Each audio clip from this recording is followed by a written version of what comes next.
Ante las mareas de todos los días,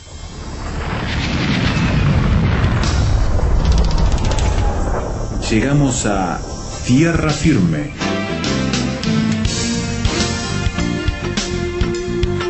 Diálogos de actualidad con Salvador de Lutri.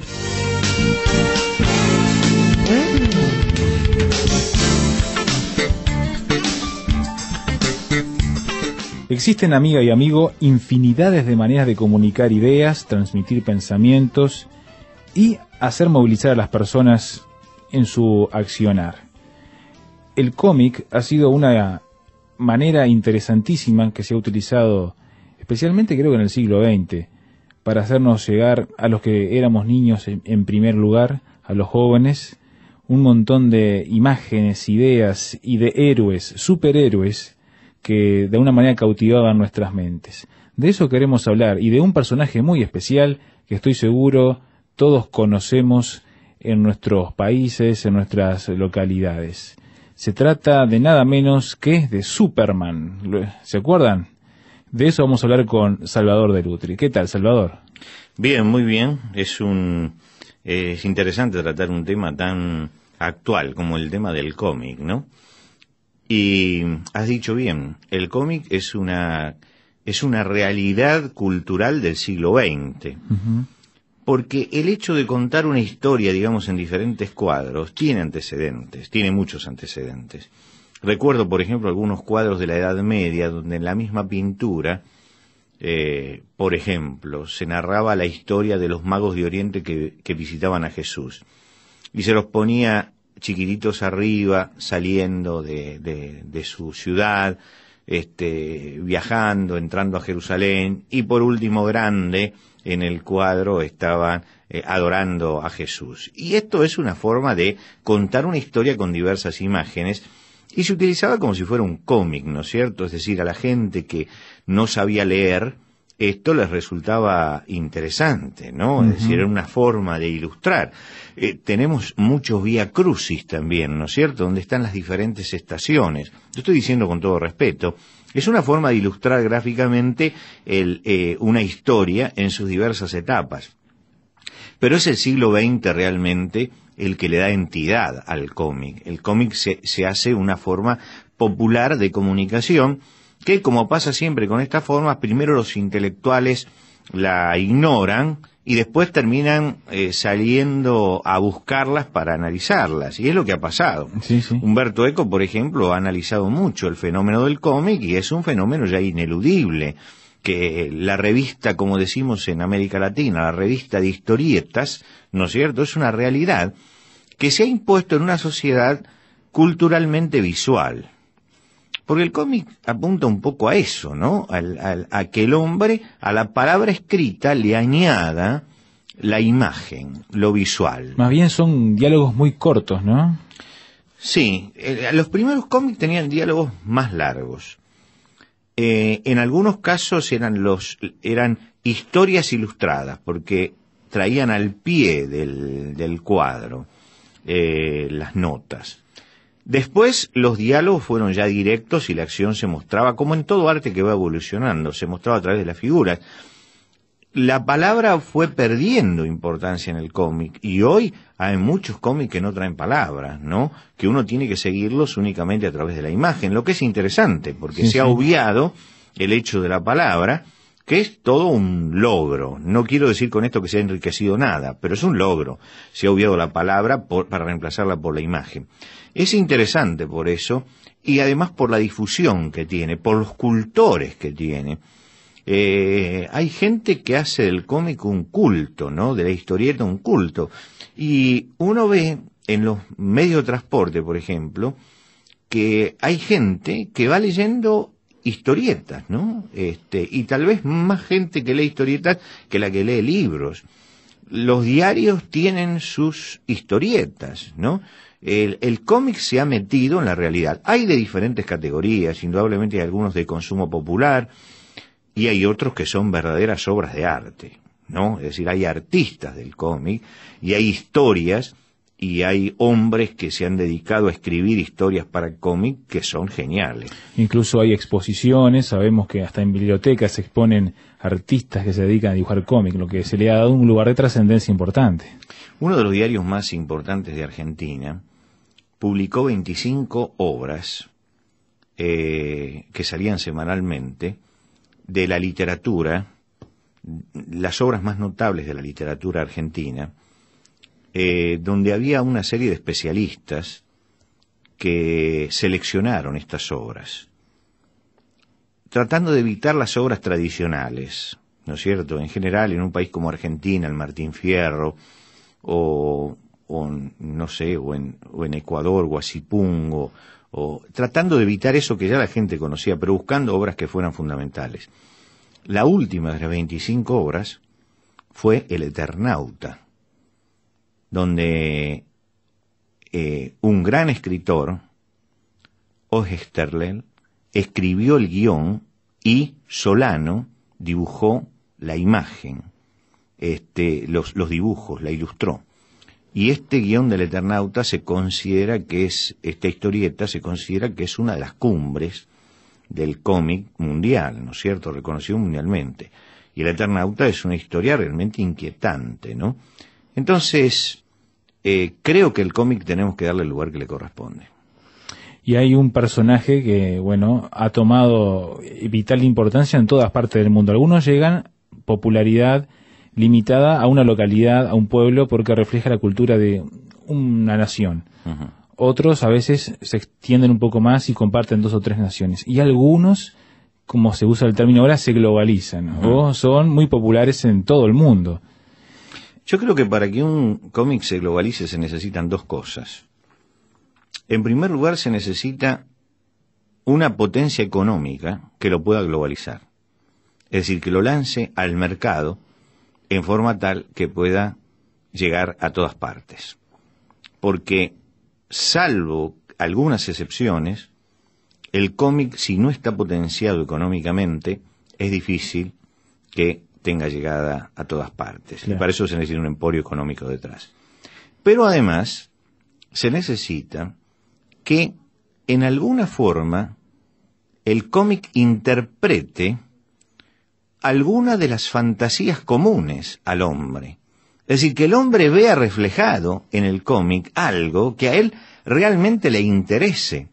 Y yo creo que de las mitologías humanas, Superman recoge una de las grandes mitologías humanas, que es que el hombre puede escapar de lo humano, puede escapar de la limitación de lo humano. Esto tiene antecedentes, ¿no? No es simplemente una historieta. No es mucho más que una historieta, ¿no? Es la potenciación de la mitología humana en esa figura humana que sin embargo tiene capacidades sobrehumanas. Es un superhombre, ¿no? Tiene antecedentes.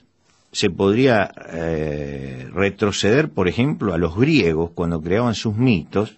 Sus héroes eran una mezcla de lo divino y lo humano. Hércules y la fuerza tremenda, ¿no?, de Hércules. Era una mezcla entre las capacidades humanas y las capacidades sobrehumanas, ¿no?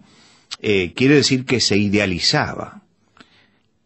Y si uno busca mucho más atrás, ¿no es cierto?, creo que responden a la inquietud primera del ser humano, cuando fue tentado y se le dijo, seréis como dioses. Lo que quiere decir que en la primera tentación que aparece allí en la Biblia, el hombre se desprende o quiere desprenderse de las limitaciones humanas para ascender a un grado superior donde el hombre sea un dios. Y no tenemos que engañarnos, Superman es un dios, es mucho más que un hombre. Y sería interesante que nos detuviéramos en los detalles de su vida para ver que, salvo en un aspecto, en un solo aspecto, él es infalible en todas las cosas, ¿no? Y además, Superman fue la realización, la magnificación de la filosofía positivista. Los filósofos del positivismo creían realmente en el superhombre. Nietzsche predicó el superhombre. Creían que el hombre iba a ser superado como tal. que iba a salir de esa niñez en la que había vivido para transformarse en un ser superior. Y detrás de Nietzsche, el positivismo y la modernidad aportó en tal forma que Marx nos dijo que el hombre iba a llegar a construir un paraíso. Sí, sí, sí. Freud dijo que el hombre, si se desprendía de la religión, iba a llegar a ser ese superhombre. Lo que quiere decir que todos participaron del mito en alguna forma en los ámbitos de la filosofía, que son los ámbitos limitados, académicos. Lo interesante es que esto que pertenecía al ámbito académico, de pronto baja a la realidad popular de todos los hombres, y lo baja a través de una historieta. Entonces, en esta historieta, un poco se ve reflejado el anhelo, el que la lee está en alguna forma identificándose con Superman, y sus anhelos de verdad, de establecer verdad, justicia, trascendencia, importancia, magnificados por todo ese poder, están allí. Porque el que lee Superman se identifica con Superman. Claro. ¿No? Es decir, él en alguna forma siente que Superman es lo que él quisiera ser, es el alter ego de él, ¿no? Y estas historietas tienen mucho de eso, de identificación, del hombre que busca identificarse con alguien. Hacemos una breve pausa charlando con Salvador de Lutri acerca del cómic, acerca de, más específicamente, de Superman y todo lo que significa y puede llegar a significar para nosotros y afectarnos.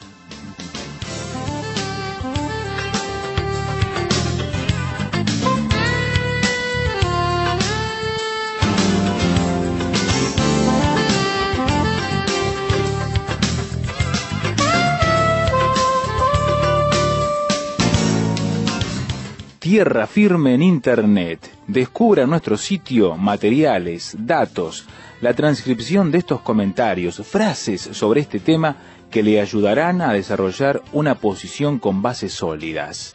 Visítenos en www.tierrafirmertm.org www.tierrafirmertm.org.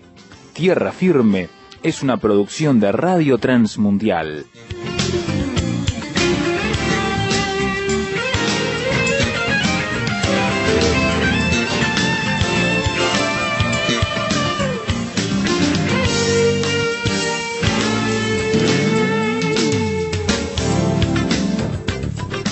Seguimos conversando con Salvador de Lutri sobre los cómics y específicamente sobre Superman. Y tú decías, Salvador, que de alguna manera este superhombre, esta creación de este cómic Superman, es una especie de síntesis de un montón de pensamientos, una gran cantidad y variedad de maneras de pensar y de concebir al hombre desde un punto de vista filosófico aplicado a la realidad. Yo creo que interpreta el inconsciente colectivo, ¿no? Hay un inconsciente colectivo, las aspiraciones del inconsciente colectivo son esas y las representa. Por supuesto que hay una mitología detrás de Superman. Superman no es un nativo de la Tierra. Nace en Krypton, un planeta que iba a estallar. Sus padres, que se dan cuenta que el planeta va a estallar, preparan una nave y lanzan a su bebé, que es normal en Krypton, sí, ¿no? Sí. Lo lanzan al espacio para que llegue hasta el planeta Tierra. Y entonces ese bebé, que, y acá viene lo notable, es humano en todas sus características, es decir, tiene un cuerpo humano, una expresión humana, está perfectamente mimetizado con lo humano, porque Superman es humano. Ese ser mimetizado con lo humano tiene superpoderes. Por eso es un super bebé. Y va a ser un super joven, ¿no? Y después va a ser un super hombre. Claro. Y es interesante porque al entrar a vivir en una familia común, él va ocultando sus superpoderes, los mantiene en reserva, y se traslada a un lugar lejano de donde había nacido, y entonces trabaja como periodista en un diario, El Planeta, El Planeta, en la ciudad de Metrópolis. en ¿no? Metrópolis, Uh-huh. y allí es un periodista casi pusilánime. Es el hombre tal cual es, con todos sus temores, pero en el fondo esconde un superhombre, las aspiraciones que hay dentro. Y está su novia, ¿no? Luisa Lane. Sí. Luisa Lane, de quien él está enamorado. Pero cuando sucede algo que realmente lo afecta, Clark Kent, oculto, abre la puerta del personaje pusilánime y sale el héroe. Sí, sí. Entonces, ese héroe es la aspiración del hombre ese común, que es Clark Kent, porque los que leen el cómic son todos Clark Kent, Claro. ¿no es cierto? Pero aspiran a ser Superman. Entonces, cuando él... Yo recuerdo cuando leía, era niño y leía la revista, en el momento en que él tomaba la camisa y la abría, en ese momento para mí empezaba la aventura, ¿no? Exacto, sí, Allí sí. aparecía el superhombre. Antes era aburrido. Sí. Sí, y entonces tiene una visión que atraviesa las paredes, tiene una fuerza tan descomunal que puede parar a los trenes, vuela, no tiene ninguna de las limitaciones del hombre, ¿no es cierto? Puede sumergirse en la tierra, solamente aparece allí la kriptonita. La kriptonita es ese material que lo vuelve humano, ¿no? Lo debilita totalmente.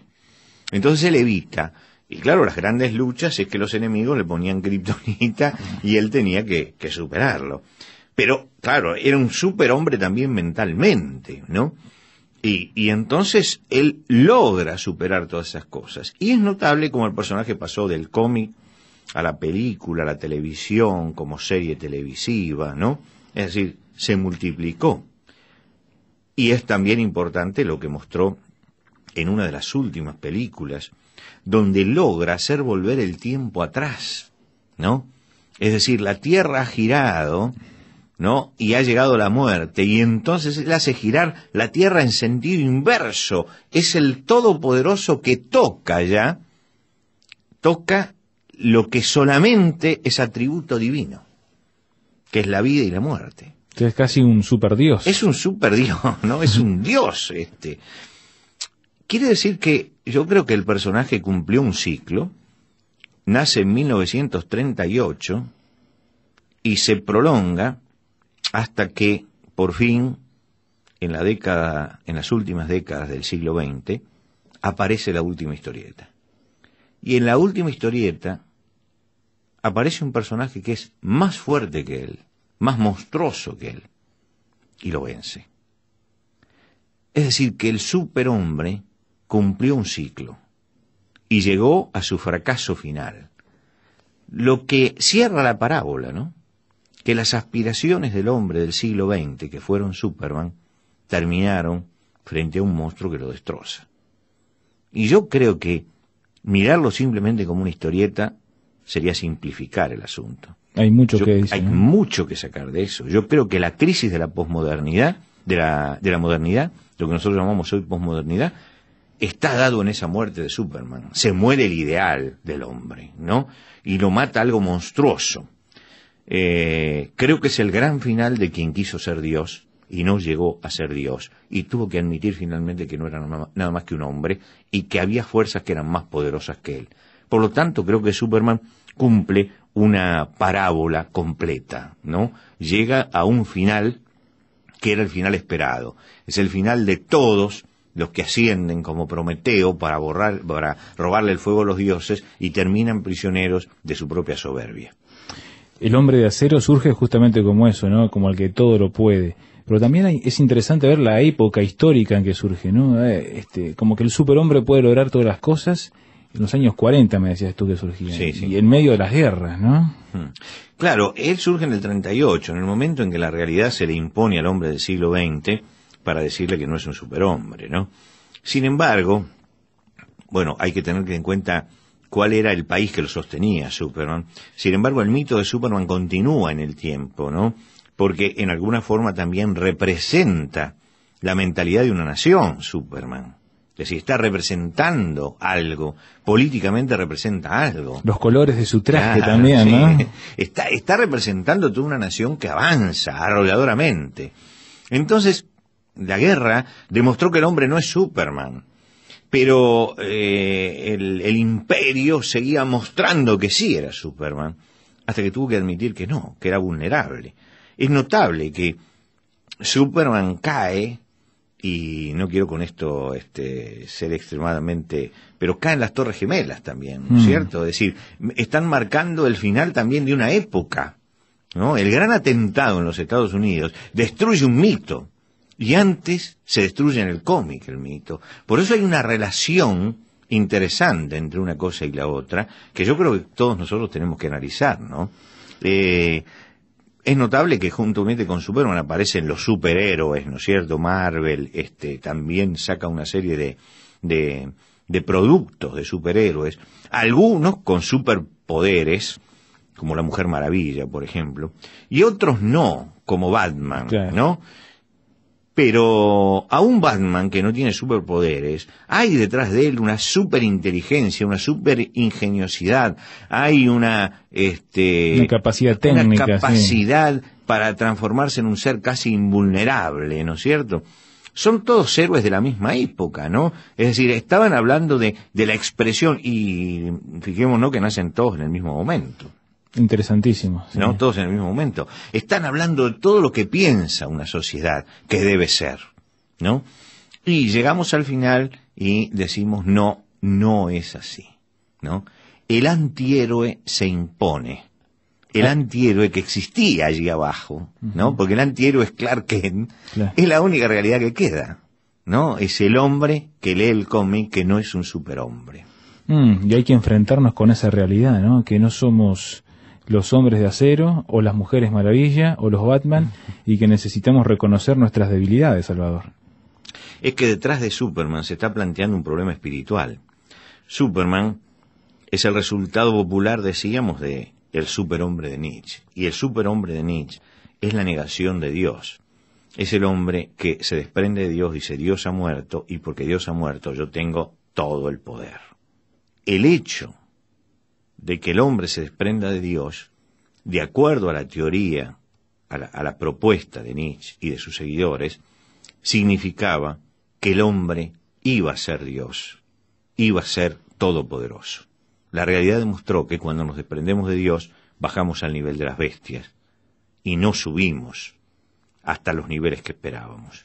Por lo tanto, la caída de Superman es un llamado muy abierto a que busquemos una respuesta espiritual para nuestra vida, busquemos al Todopoderoso, porque nosotros no somos todopoderosos. Creo que lo que dejó Superman como sedimento en nuestra sociedad es, señores, queremos ser todopoderosos, no somos todopoderosos. Y yo añadiría, nos está diciendo, busquemos para el sostén de nuestra vida al Todopoderoso Dios.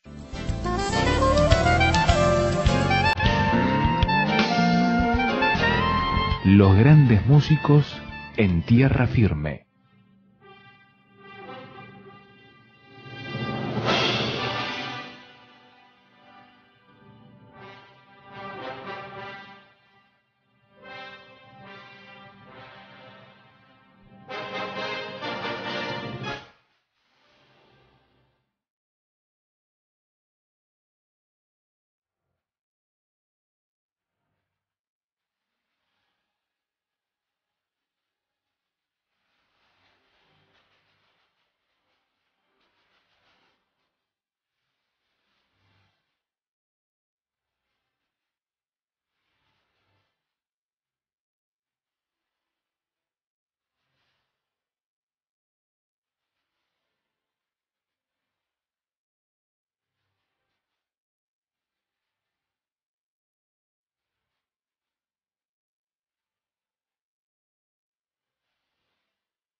Escuchábamos la banda sonora de la película Superman del año 78, interpretada y realizada por John Williams y esta increíble orquesta que la puso en acción, que revive las escenas de este superhéroe. Usted desea opinar de todo lo que hemos hablado con Salvador de Lutri sobre Superman, puede hacerlo escribiendo al correo electrónico tierrafirme@transmundial.org. Reitero, tierrafirme@transmundial.org. También le invitamos a ir al sitio de internet www.tierrafirmertm.org y escuchar nuevamente este programa para poder sacarle más jugo a todo lo que se dijo. También descargar el archivo MP3 que se lo regalamos literalmente con todo el contenido de esta conversación y también obtener la transcripción, el texto de lo que Salvador ha presentado. Todo en www.tierrafirmertm.org, donde también podrá dejar su opinión y participar en las discusiones. Encuéntrenos también en nuestro lugar de Facebook y también síganos también en Twitter para actualizarse de todo lo que estamos haciendo. www.tierrafirmertm.org. Si prefiere un mensaje al estilo tradicional, hágalo escribiendo también a la casilla de correo 5051 Montevideo, Uruguay. Tierra Firme, casilla de correo 5051 Montevideo, Uruguay. Nosotros volvemos la próxima ocasión cuando anunciemos una vez más. Tierra Firme.